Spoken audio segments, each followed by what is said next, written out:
Señor, bendito y alabado seas, te alabamos y te bendecimos, Señor. En esta noche te damos gracias que eres nuestro Señor y nuestro Salvador. Te alabamos y te bendecimos. Padre eterno, Padre glorioso, en el nombre de Jesús de Nazaret, Señor, levantamos este tema delante de tu presencia, Señor. Padre, toca mi boca, mi Señor. Padre, que yo pueda hablar a mis hermanos lo que tú tienes preparado para nosotros, Señor. Y, Señor, que los oídos de mis hermanos estén despiertos, estén destapados, Señor, para escuchar lo que tú tienes para nosotros. Gracias, en el nombre de Jesús. Amén. Ok, bueno, estamos viendo las facetas, las facetas, a ver, me voy a pasar un poquito para acá. Ok, faceta número 1, llamamiento a la conversión, ¿se acuerdan? Y es cuando Juan el Bautista le dice a los discípulos que tenía, he aquí el Cordero de Dios que quita el pecado del mundo. Y entonces dice que ya algunos de esos discípulos dejaron a Juan el Bautista y empezaron a seguir al Señor Jesucristo. Lo siguieron todo ese día, ya que se oscurecía, hasta el Señor volteó y les preguntó a quién buscan, etcétera. Bueno, vamos a ver la segunda fase, ¿verdad? De esta conversión y vamos a Lucas 5, del 5 al 11. Aconteció que estando Jesús junto al lago de Genesaret, el gentío se agolpaba sobre él para oír la palabra de Dios, y vio dos barcas que estaban cerca de la orilla del lago, y los pescadores, habiendo descendido de ellas, lavaban sus redes. Y entrando en una de aquellas barcas, la cual era de Simón, le rogó que la apartase de tierra un poco, y sentándose, enseñaba desde la barca a la multitud. Cuando terminó de hablar, dijo a Simón: boga mar adentro y echad vuestras redes para pescar. Respondiendo Simón le dijo: Maestro, toda la noche hemos estado trabajando y nada hemos pescado, mas en tu palabra echaré la red. Y habiéndolo hecho, encerraron gran cantidad de peces, y su red se rompía. Entonces hicieron señas a los pescadores que estaban en la otra barca para que viniesen a ayudarles, y vinieron, y llenaron ambas barcas de tal manera que se hundían. Viendo esto, Simón Pedro cayó de rodillas ante Jesús, diciendo: Apártate de mí, Señor, porque soy hombre pecador.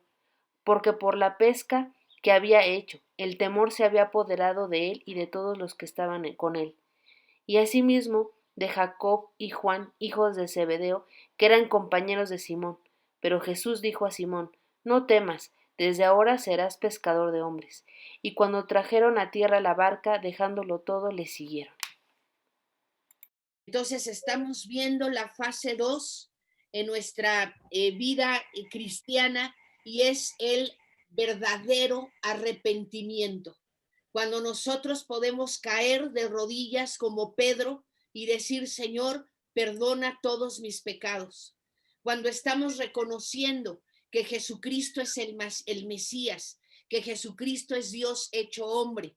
Aquí vemos algo tremendo. Dice que por la pesca tan milagrosa, tan abundante que hubo, yo te explicaba la clase pasada que los que son expertos en pesca saben que en la noche es cuando se tiene que salir a pescar, no cuando están los rayos del sol en el agua.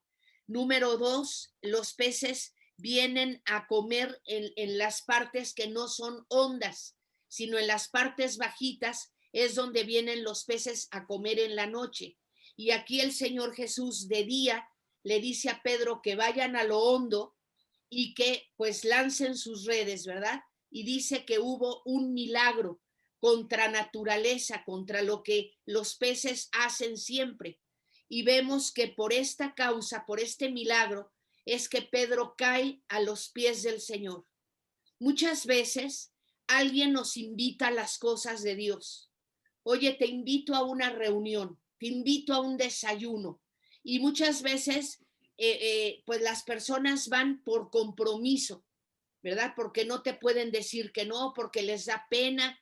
Y luego ahí en ese desayuno para mujeres o para matrimonios o una cena de gala para matrimonios, el conferencista te invita a recibir a Cristo y muchas veces por compromiso lo recibes, pero cuando pasa el tiempo y tú sigues yendo a esas reuniones y tú te empiezas a meter en la palabra de Dios y tú empiezas a ver al Señor en tu vida, que ha corregido cosas, que ha sanado cosas, que ha liberado cosas el Señor para ti, etcétera, entonces podemos caer sinceramente, ¿verdad? Y no puede ser en público, puede ser en tu cuarto, en lo secreto. Caer de rodillas y decirle, Señor, tú eres Dios, tú eres el Rey de Reyes y el Señor de Señores. Señor, apártate de mí, porque soy mujer pecadora, ¿verdad? O sea, hay un arrepentimiento sincero. No puede haber un nuevo nacimiento si no hay un arrepentimiento primero de todo corazón. Y vemos que Pedro aquí se echa a los pies del Señor, se arrodilla y le pide perdón al Señor por sus pecados. Llamado al ministerio. Dice, fue en el contexto de este milagro que Jesús dijo, venid en pos de mí y os haré pescadores de hombres. Otra característica que hay, que nosotros hemos nacido de nuevo, es que tú vas a empezar a compartirles a otros de Cristo. Yo estoy admirada de ver que el Señor Jesús empezó a hacer unos pocos milagros, pero esos pocos milagros se extendieron, se platicaron unos a otros y después ya seguían multitudes al Señor, que lo apretujaban. Dice Lucas capítulo 5 que él se subió a la barca de Pedro para de ahí predicar. ¿Por qué? Porque multitudes lo apretujaban. No había pasado mucho que el Señor había regresado del desierto de esos 40 días y 40 noches ayunando y preparándose, ¿verdad? Cuando el Señor ya está haciendo el primer milagro en las bodas de Canaán y así se fue el Señor y ya muchísima gente ya estaba enterada de las cosas grandes que había hecho el Señor. Entonces el Señor me está llamando a mí y a ti a ser pescadores de hombres, a ser pescadores de almas y de espíritus de personas para el Señor. Que esas personas sean salvas, que esas personas conozcan del Señor. Y solo va a ocurrir con tu testimonio. La Escritura dice que fue en este punto que dejándolo todo le siguieron. Lucas 5:11. Según Mateo, Andrés y Pedro, dejando al instante las redes, le siguieron. Hay muchos hermanos que tienen un llamado total al ministerio, que tienen que dejar lo que están haciendo para entonces servir al Señor como pescadores de hombres. Y Jacobo y Juan, dejando al instante la barca y a su padre, le siguieron. Dice el versículo 22. Dice, de este punto en adelante fueron inseparables del Señor. De este punto en adelante, cuando ya les cayó más el 20, como te digo, cuando Juan el Bautista les dice, he ahí el Cordero de Dios que quita el pecado del mundo, y siguen al Señor y ya se vuelven seguidores del Señor Jesucristo. Pero ya cuando nosotros somos inseparables del Señor, es que ya estamos tomando más en serio las cosas de Dios. Es que ya nos cayó más el 20 de las cosas de Dios, como decimos por ahí. Tercera fase es el llamado al apostolado. Esa es la tercera fase, llamado al apostolado. Fue a esta altura que Jesús seleccionó a 12 hombres en particular y los hizo sus apóstoles. Algunos quizá no lo sepan, algunos otros sí lo sabrán, y esto nada más es como recordar, pero al principio al Señor Jesús lo seguían multitudes de los curiosos, de los que habían sido sanados, de los que habían sido liberados, que estaban agradecidos con el Señor los que necesitaban sanidad, los que necesitaban liberación, etcétera. Era una multitud. Y dice en muchas partes de los evangelios que apretujaban al Señor. Pero hubo un momento que casi fue a la mitad de su ministerio, ya había pasado 1.5 años que el Señor había empezado con su ministerio, que fue y escogió a 12. De esa multitud escogió a 12, ¿ok? Fue a esta altura que Jesús seleccionó a 12 hombres en particular y los hizo sus apóstoles. Por ahí muchos dicen que los apóstoles ya no existen, que nada más hay los 12 apóstoles, y no, están equivocados. Tenemos número 1 al apóstol de apóstoles, que es nuestro precioso Señor Jesucristo. Luego tenemos el segundo grupo, que son los 12 apóstoles. Estos hombres sencillos, ¿verdad? Que tocaron el verbo de vida, que convivieron con él, que vivieron con él por muchos meses y lo conocieron íntimamente. Y por último son los apóstoles que están en la mano ministerial de Dios, ¿verdad? Y son los que levantan iglesias, son los que envían pastores a esos lugares. Entonces sí existen los apóstoles, pero yo ahorita vamos a enseñar algunas cosas. Ok, vamos a Lucas 6, del 12 al 15. Curiosamente, hermanos, los 12 apóstoles fueron escogidos en el tiempo donde el Señor sentía ya más la opresión y la oposición de los fariseos, de los saduceos, de los escribas, de los herodianos, ¿verdad? Entonces vamos a leer Lucas 6, del 12 al 15. En aquellos días fue al monte a orar y pasó la noche orando a Dios. Y cuando era de día, llamó a sus discípulos y escogió a 12 de ellos, a los cuales también llamó apóstoles, a Simón, a quien también llamó Pedro, a Andrés su hermano, a Jacob, a Juan, a Felipe, a Bartolomé, a Mateo, a Tomás, a Jacobo, hijo de Alfeo, a Simón, llamado Celote, y Judas, hermano de Jacobo.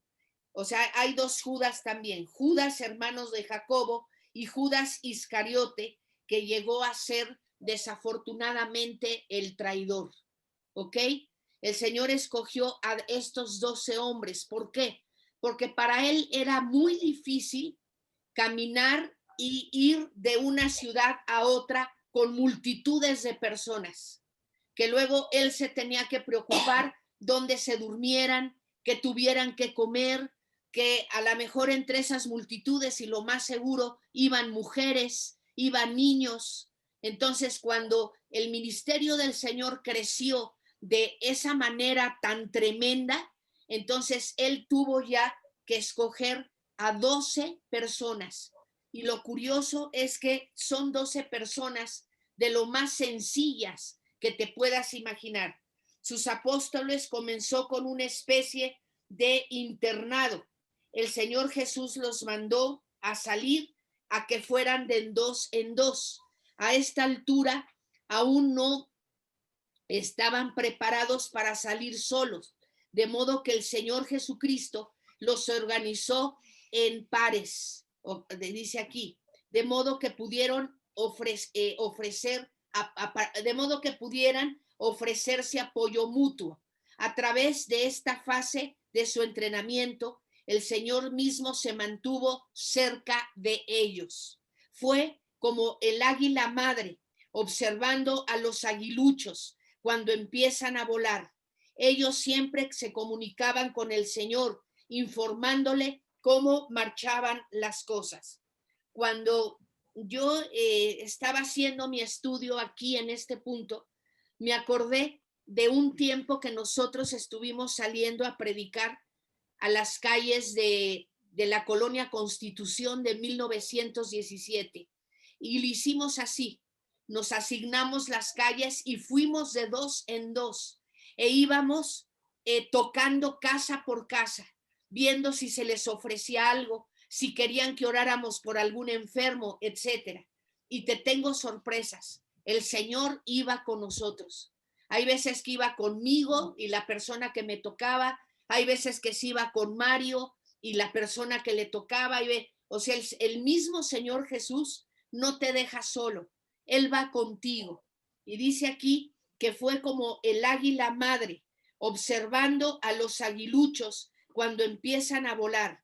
Ellos siempre dice ellos, o sea, los discípulos, siempre se comunicaban con el Señor, informándole cómo marchaban las cosas. Lucas 9:10 dice, cuando regresaron los apóstoles, le relataron a Jesús lo que habían hecho. Él se los llevó consigo y se retiraron solos a un pueblo llamado Betsaida.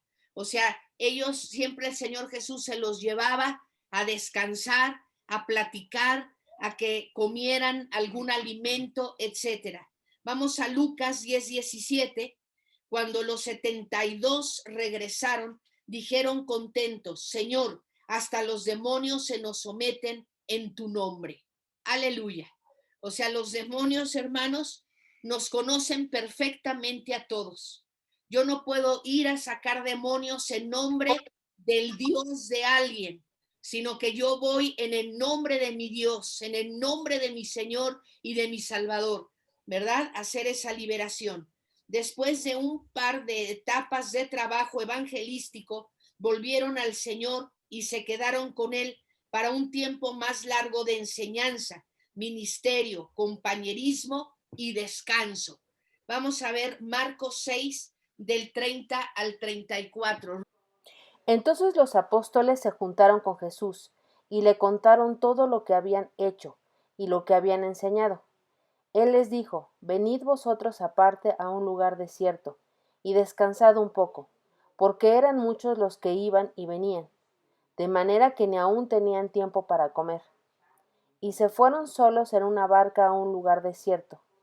Pero muchos los vieron ir, y le reconocieron, y muchos fueron allá a pie desde las ciudades, y llegaron antes que ellos, y se juntaron a él. Y salió Jesús y vio una gran multitud, y tuvo compasión de ellos, porque eran como ovejas que no tenían pastor, y comenzó a enseñarles muchas cosas. Aleluya. O sea, si se fijan bien, pues no hay descanso. O sea, si por ejemplo hay aquí entre nuestros hermanos que son muy fieles ya en la iglesia y todo, tú sientes el llamado a las cosas de Dios, tú tienes que saber esto, no hay descanso, hermanos. Tienes que poner un teléfono en tu buró, que lo tengas cerca, por si alguien necesita algo en la noche, por si necesitas ir a orar por algún enfermo. O sea, el Señor Jesús quería apartarse a solas con los discípulos, pero hasta ese lugar iban, ¿verdad? Caminaban lo que tenían que caminar las personas para llegar y buscar la ministración del Señor. Vamos a la cuarta fase, mis hermanos. Este es llamado al martirio. La cuarta fase es el llamado al martirio. Esta fase, mis hermanos, tiene lugar después de la resurrección del Señor. Judas ya no estaba con el grupo, se había ahorcado después de traicionar al Señor. En su cuerpo resucitado, volvemos con el Señor, Jesús se apareció a los 11 y los envió a todo el mundo diciéndoles que fueran por las naciones haciendo discípulos. Este fue en realidad un llamado al martirio, mis hermanos. Al final, cada uno de ellos dio su vida por el evangelio. Hoy en día, notamos que cuando se habla de algún apóstol, hay que ponerle la alfombra roja, hay que ponerle un lugar especial, intocable, etcétera.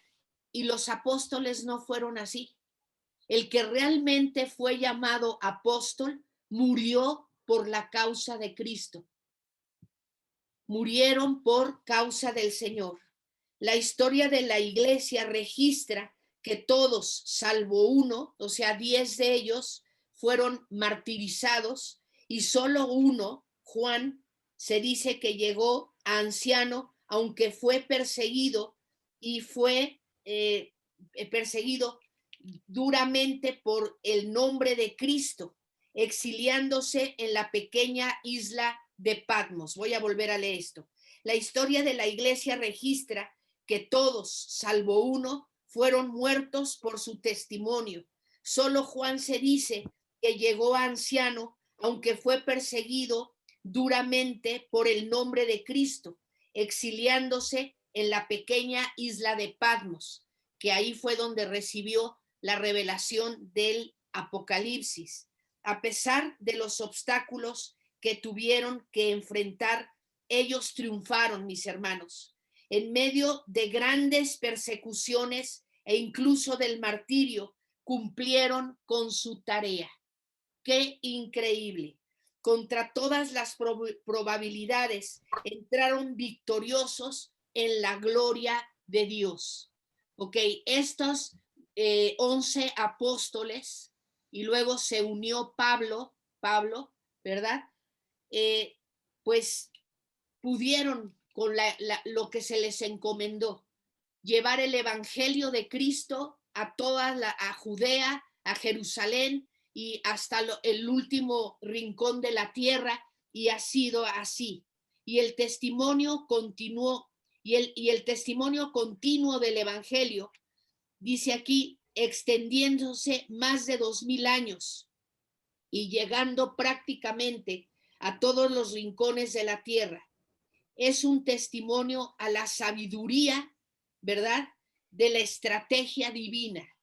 No es extraño que nos fascinen las vidas de estos hombres. O sea, ¿cuál es la parte que yo empecé a hablarte? Empezamos a ver un versículo donde Pedro dice, déjenme ver si es Pedro o si es les di una cita, ahorita se las voy a dar. Fue Primera de Corintios, es Pablo, Primera de Corintios 1, del 26 al 29. Pero mirad, hermanos, vuestra vocación, que no seáis muchos sabios según la carne, ni muchos poderosos, ni muchos nobles, sino que lo necio del mundo escogió Dios para avergonzar a los sabios, y lo débil del mundo escogió Dios para avergonzar y lo débil del mundo escogió Dios para avergonzar a lo fuerte, y lo vil del mundo y lo menospreciado escogió Dios, y lo que no es, para deshacer lo que es, a fin de que nadie se jacte en su presencia. Con esta cita empezamos nosotros nuestro estudio, Primera de Corintios 1, del 26 al 29. ¿Por qué?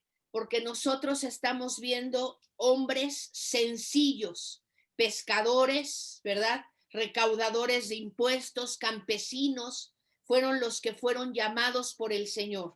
Vamos a ver este punto, vamos a hablar del tiempo, del tiempo. Primero es importante el tiempo en que ocurre este llamado. Lucas 6:12, Ruti, léelo por favor. Lucas 6:12. La Reina Valera dice en aquellos días. La Nueva Versión Internacional dice por aquel tiempo, y la versión actual dice en aquel tiempo. A ver, dice Lucas 6:12. En aquellos días él fue al monte a orar y pasó la noche orando a Dios. Ok. No habla del tiempo que marca un reloj de días específicos. Se refiere a un periodo de tiempo, una temporada, una fase específica en el ministerio del Señor Jesucristo. Como les digo, Lucas 6:12 nos dice que en aquellos días, o Nueva Versión Internacional, por aquel tiempo, versión actual, en aquel tiempo, está hablando de cuando empezó el Señor a sentir más la opresión de toda, pues el movimiento religioso de esa época. Fue un intervalo en su ministerio cuando la oposición arreciaba. Dice aquí, en aquellos días, sección del Evangelio de Lucas registra la violenta oposición que Jesús había empezado a recibir de parte de los escribas y fariseos. Por favor, de tarea, lee Lucas capítulo 5 y capítulo 6. Lucas 5:17. Un día mientras enseñaba, estaban sentados allí algunos fariseos y maestros de la ley que habían venido de todas las aldeas de Galilea y Judea y también de Jerusalén, y el poder del Señor estaba con él para sanar a los enfermos. ¿Ok? Aquí vemos al Señor Jesús ya con muchísimos fariseos y saduceos que habían ido de muchos lugares para presionarlo, para criticarlo, para cuestionarlo. Y el Señor está ahí para hacer su tarea. Lucas describe el capítulo 5 y 6, el conflicto creciente entre Jesús y los líderes religiosos del judaísmo. Ellos se levantaron en contra cuando sanó a un paralítico y le perdonó sus pecados. ¿Se acuerdan? Dice, se opusieron al verlo comer y beber con cobradores de impuestos y pecadores. O sea, estamos viendo todas las cosas que no les gustaron a estos líderes religiosos. Que sanara en sábado, que le perdonara pecados a un paralítico. Como les dijo, ¿qué es más fácil decirle? Tus pecados te son perdonados o levántate y anda. Y ese hombre se levantó y se llevó su lecho, él mismo. Se opusieron al verlo comer y beber con cobradores de impuestos y pecadores. Se opusieron al Señor cuando él prometió que sus discípulos, que él permitió que sus discípulos arrancaran espigas para comer en el día de reposo y que no tuvieran las manos lavadas. Dice, y cuando sanó a un hombre con la mano seca en día de reposo. Uno detrás de otro, Lucas relata estos incidentes y destaca la oposición creciente de los líderes religiosos. El conflicto alcanza su punto culminante en Lucas 6:11, que ya lo leyó Ruti, dice, pero ellos se enfurecieron y comenzaron a discutir qué podrían hacer contra Jesús.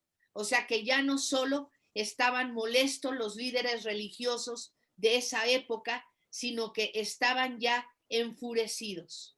Los escribas y fariseos se llenaron de furor y hablaron entre sí qué podrían hacer contra Jesús. Marcos y Mateo, aún más gráficos, ellos nos escriben que los líderes religiosos querían destruir al Señor. Mateo 12:14, hermanos, por favor, Mateo 12:14, pero los fariseos salieron, dice, tan pronto como salieron los fariseos, comenzaron a tramar con los herodianos cómo matar a Jesús. Los herodianos, hermanos, eran una facción política que apoyaba la dinastía de los Herodes. Y hemos estudiado otras veces que hubo varios Herodes. Herodes, el grande, evidentemente el papá, y luego Herodes Antipas, y luego el que era primero el esposo de Herodías. En fin, o sea, eran varios Herodes. Entonces, los herodianos eran una facción política que apoyaba la dinastía de los Herodes. Por lo general, no eran aliados con los fariseos, pero los dos grupos se unieron contra Jesús y empezaron a tramar cómo darle muerte. A esta altura precisa que Lucas intercala en su relato, de cómo Jesús escogió a los 12 y los nombró para que fueran apóstoles. Fue en aquellos días, entre comillas, cuando la hostilidad contra Jesús había llegado al punto culminante.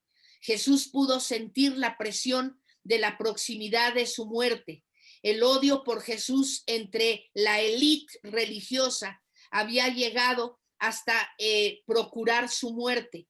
Él sabía que había de sufrir la muerte de cruz, que resucitaría de entre los muertos y que después de 40 días ascendería a su Padre. Por lo tanto, también sabía que su trabajo terrenal habría de pasar a otros. Qué importante es esto, hermanos. ¿Por qué les estoy dando este estudio? Porque yo estoy ya empezando a preocuparme que quienes están dispuestos a seguir la obra de casa de oración Alfa y Omega. O sea, la pregunta es esta y oigo por ahí voces. O sea, si a nosotros nos llegara a pasar algo, ¿quiénes son los que tomarían las riendas de la congregación, hermanos? Estamos viviendo tiempos difíciles, tiempos en que muchas partes del mundo ya está habiendo persecución. Ok. O sea, estoy hablando aquí, hermanos, de que el Señor Jesús sabía que Él se tenía que ir y que tenía que dejar a alguien siguiendo esta visión de llevar el evangelio a todas las naciones de la tierra, que más personas conocieran al Padre, al Hijo y al Espíritu Santo. Dice aquí, por lo tanto también sabían que su trabajo terrenal habría de pasar a otros. Entonces, cuando dice ahí en aquellos días, se refiere a todo esto, que el Señor sabía que le quedaba poco tiempo. Había llegado el tiempo de seleccionar y preparar a sus representantes oficiales. Jesús, al tanto del odio que le tenían los líderes religiosos, absolutamente consciente de la hostilidad que se había levantado en su contra, viendo la inevitable, pues que iba de su ejecución, lo inevitable de su ejecución, eligió a 12 hombres claves para llevar adelante la proclamación del Evangelio para la salvación de Israel, mis hermanos, fíjense bien, para la salvación de Israel y el establecimiento de su iglesia. El establecimiento de su iglesia tiene que ver con nosotros, los que no somos de Israel, ¿verdad? El tiempo había llegado. A partir de ese llamado, a los 12 quedaban aproximadamente 18 meses antes que su ministerio terrenal llegara a su fin. Dice, así que era un tiempo de elegir a sus apóstoles. La preparación más intensa habría de comenzar de inmediato y ser completada en cuestión de meses. De ahí, de donde tú ves que él dice que sube a orar al monte, que pasa toda la noche platicando con Papá Dios y que desciende para escoger 12 discípulos, 12 apóstoles de toda la multitud que lo seguía. Solo quedaron 18 meses más y después vino la muerte del Señor. Y yo creo que aquí nosotros tenemos que recapacitar, hermanos, y pensar cuánto tiempo hace que recibiste a Cristo como tu Señor y Salvador. Si tú ya estás listo, ¿verdad?